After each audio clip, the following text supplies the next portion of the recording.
On 28 and 29 September 2021, we at auction house Künker offer the second part of the Axel Tesmer collection in our auction 353. It contains issues of the Prussian kings. We want to tell you by means of the offered coins and medals how Frederick II financed his 7 years' war. Veritate et Justitiae, for truth and justice. Under this motto, the 28-year-old Frederick II took office as King of Prussia on 31 May 1740. In the same year, on 20 October, Charles VI, sovereign of the Habsburg hereditary lands, died. He was succeeded by his 23-year-old daughter, Maria Theresia. Frederick invaded her realm on 16 December 1740 to conquer Silesia. He thus triggered a series of wars that gathered more and more opponents on both sides and almost resulted in the downfall of Prussia. This medal depicts the battlefield of Kesselsdorf, where Frederick ended the Second Silesian War to his advantage. This victory should not conceal the fact that conquering Silesia cost the lives of 400,000 Prussian citizens. This corresponds to about 1/10 of the population at that time. Those who call Frederick II the Great today should not forget the burdens he imposed on his people and his opponents to satisfy his personal ambitions. Among them was one of the worst monetary devaluations of early modern times. In 1750, Frederick had set out to create monetary stability through a comprehensive coinage reform. However, in 1755, he changed his policy. He left the statements to so-called coin entrepreneurs such as Vital Heine Ephraim.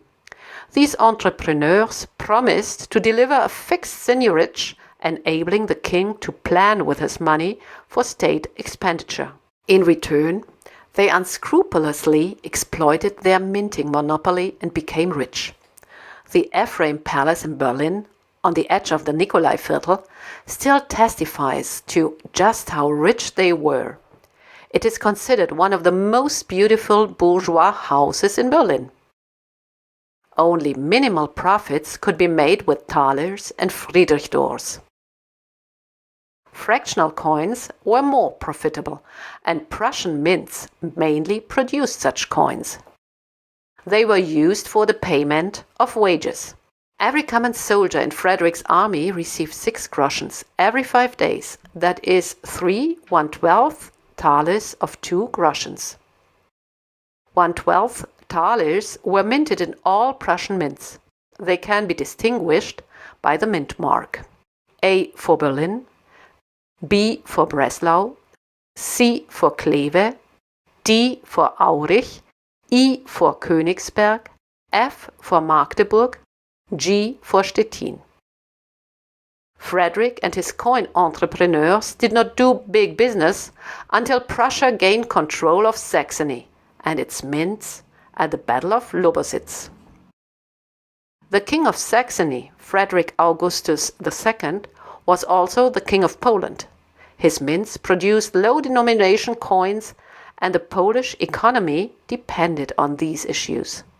Exporting Saxon timphs of 8 groschens to Poland had already been a profitable business prior to the 7 Years' War. Now it became even more lucrative, because Frederick allowed these timphs to be minted according to a constantly reduced weight standard.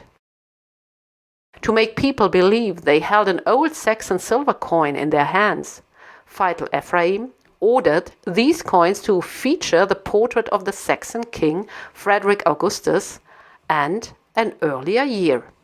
In other words, the Prussian king covered up the fact that forgeries were produced in his mints.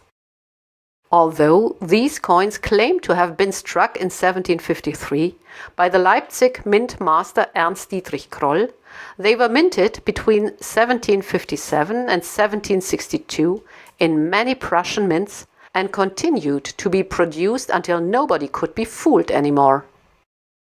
The Dresden Mint mainly produced Mariengroschens of a reduced weight standard. The proceeds made from the fraud were used to cover part of the war costs. Another part was financed by means of subsidies.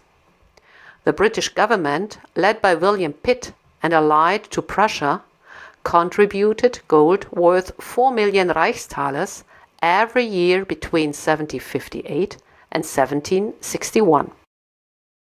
4 million Reichsthalers equaled to 4,560 kilos of fine gold. This could have been used to produce Friedrichsdor worth 3,412,500 Reichsthalers before the war. But here too, Frederick chose a fraudulent approach. He had the gold alloyed with copper to lower the fineness to 8 carats or 319 of 1,000. Thus, he produced poor gold coins equaling to 10,765,865 Reichsthalers that had to be accepted at a mandatory rate of 5 Reichsthalers. These coins also claim to be Saxon issues. While Great Britain, Portugal and Brunswick fought on the side of Prussia, the Habsburgs were supported by France, Russia, Sweden, Spain and Saxony, and every ruler had their own agenda. Elizabeth I of Russia, for instance, planned to conquer East Prussia in order to later make a deal with Poland to exchange the Duchy of Courland for it. In fact, on 12 August 1759, at the Battle of Kunersdorf, Elizabeth succeeded in enforcing the invasion of East Prussia. If she had wanted to, Russian troops could have occupied Berlin after this devastating battle. This Russian medal commemorates Elizabeth's victory. To be able to exchange East Prussia for Courland, Elizabeth had to make sure the territory remained economically attractive. Thus, she had to restore the monetary system. That's why the Russians started in 1759 to mint coins in Königsberg. They produced denominations that were known in East Prussia, such as this 18 groschens piece of 1759. The obverse depicts the half-length portrait of the Tsarina with an inscription written not in Russian but in Latin letters. The reverse is occupied by the Prussian eagle. Elizabeth's coins are similar to those that were minted by Frederick. There were not only coins of 18 groschens, but also of 6 groschens, 3 groschens, 2 groschens, 1 groschen, and shillings. Russian coins quickly disappeared from circulation due to their high silver content. The Königsberg Mint could not keep up with their issues. That's why Elizabeth had additional coins such as this one produced in Moscow. Frederick took advantage of the popularity of Russian issues for East Prussia in order to have profitable forgeries produced. You can identify them by the altered circumscription. On Russian originals, it ends in Rus. On Prussian forgeries, in Russie. Of course, all these coin manipulations did not go unnoticed. The people's rage grew. In Aurich, they stormed the house of Arend Heimann, who ran the mint for Ephraim. He was also the reason for the abusive German nickname of poor Mariengroschens from Aurich, Haimännchen. They were worth only a third of their pre-war value. And then Elizabeth I died on 5 January 1762. Peter III took over. He was an ardent admirer of Frederick. Therefore, with a single stroke of the pen, he renounced everything his aunt had fought for. Peter made peace with Frederick and saved Prussia. and Prussia was able to obtain favorable terms in the Peace of Hubertusburg on 15 February 1763. This medal commemorates the peace. It depicts the Saxon Hubertusburg castle near Leipzig, where the negotiations were held. Above it, Hoover's farmer, as messenger of peace. Germania pacified is the inscription on the reverse. What this meant is not only illustrated by the personification with a wheat ear, there is also a farmer in the background, cultivating his land. The people no longer had to suffer hunger, a hunger that could not even be satisfied by Frederick's potatoes. On the very day the Peace of Hubertusburg was signed, Frederick is said to have started to withdraw the infamous coins, as he called them.